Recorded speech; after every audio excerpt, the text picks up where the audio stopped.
present an ad hoc speech. Don't have a title to give you, but please welcome him just the same. It's called parenting. Ladies and gentlemen, welcome. I'm here to talk to you about what the Marine Corps got wrong. What's the phrase the Marines use? It's the hardest job you ever love. I think it's part of what they say, right? Well, it turns out that they're correct. It is a difficult job, but it's not nearly as difficult as the task of parenting is. Now, I'm the proud father of 3 children. But arguably, if I had known what I was getting into in the beginning, there would have at least been a longer discussion. Okay? So I have a daughter who is currently 19 years old. I have a son who is 16 years old, and I have another son who is 13 years old, just to give you my context that I find myself in now, right? And each one of my children is a unique creation. And what that means from a parenting point of view is that anything that works on the other 2 doesn't work on the other 1, right? Okay. So, how do we become parents? How does this parenting thing actually happen? Well, obviously a child's born or adopted or something like that. But anyway, a child comes into your life, right? Bam. And sort of like the before child and after child, there's not really like a ramp-up period, right? There's not like somebody showing up and saying, we'll try the child out for a day, and then we'll take them back, okay? And then maybe next week we'll do 2 days. And no, there's no. It's sort of like, bam, you're a parent, right? Oh, okay. That'll be it. Yeah, but it's actually sort of cool, especially if you get them as like an infant, right? Because infants don't do anything, right? They sort of sit there and sleep, basically, right? Or cry. But, sadly enough, they do grow up, right? Now, if you're going to be a parent, it seems as though you should have sort of a plan for being a parent. I mean, everything else we do in life, right? From getting up to getting dressed to going to work to filling out our taxes, we have like a plan for how we're going to accomplish that. And the question is so did I have a plan as I became a parent? No, absolutely not. Zip unplanned.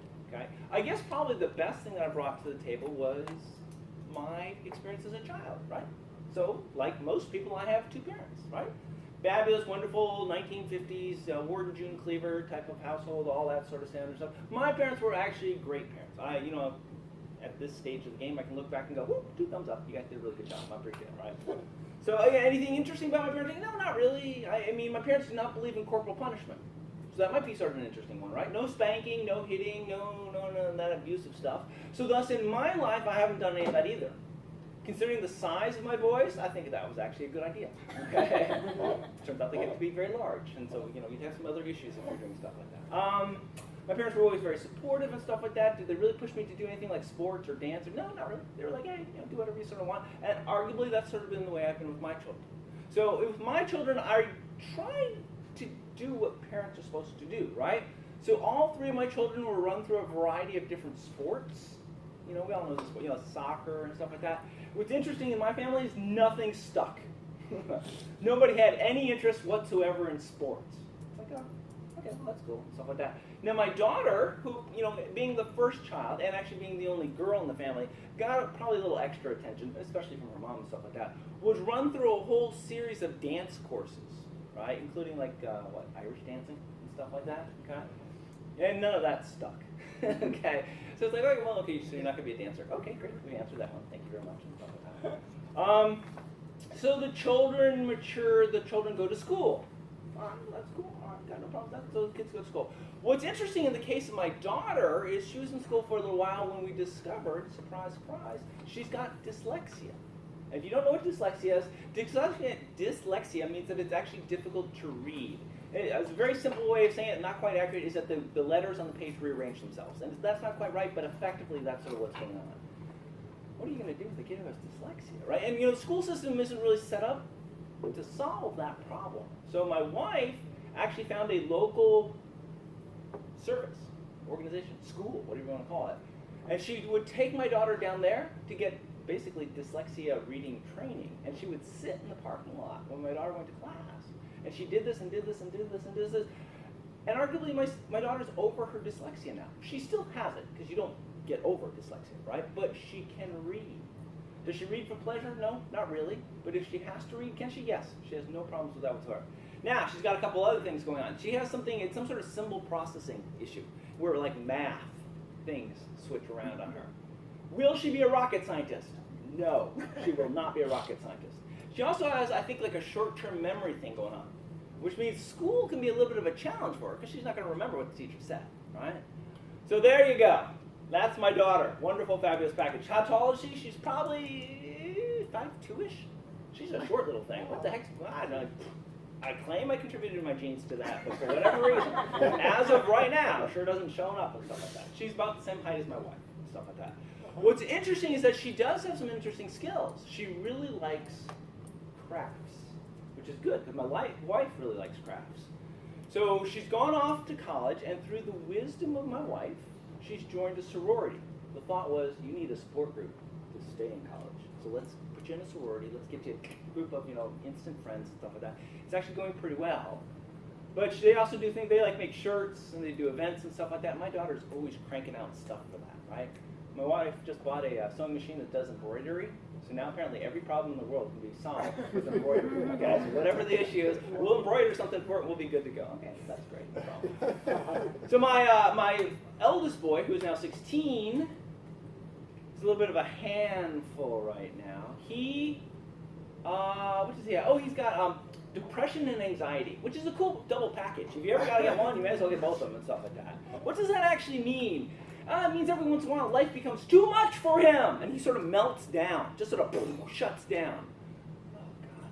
Well, unfortunately, part of this also means that he's discovered he can skip class. What the hell? I'm going to skip class.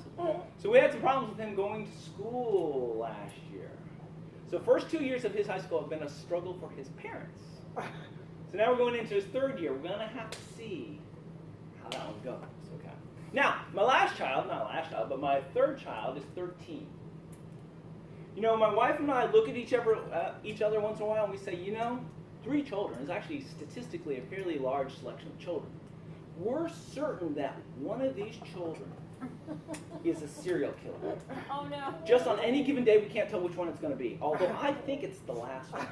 So here's the interesting thing about my last child. My last child should not be here. Okay, allow me to explain that statement a little bit. So my wife had a problem with fertility. She could get pregnant, but then she couldn't stay pregnant. Very sort of sad sort of thing. We obviously, I got 3 kids, we worked through it. Okay. But what that meant was that she was on the pill because she didn't want to get pregnant, obviously, because then you can't stay pregnant. It's not good when that stuff going on. So she can't get pregnant, and she's on the pill, and she got pregnant with my third son. Okay, so, just sort of pointing something out to you, he's not supposed to be here, okay? In fact, things were stacked up to make sure he didn't show up, and then he showed up. So it scares the poo out of me. Is he like the Antichrist? Oh, hey, I'm just going to show up anyway? I don't know. As his parents, I'm a little concerned. What's my obligation to society? I have this child who shouldn't be here, so now I have to raise him and send him off in the world to, change the world? It's entirely possible he's going to do something magical. Don't know what the story is. Anyway, he has, of all 3 children, he has my height. It's not there yet, but it's coming, right? And he's got my attitude, my personality, and all that sort of stuff like that. So we look at our children. The daughter with dyslexia, oh my God. The middle son who struggles with anxiety and depression has discovered skipping, and we know it's the last child that's going to cause us the most problems. We just don't know how. Mr. Toastmaster. That's good. Mr. Timer, if I could get a minute on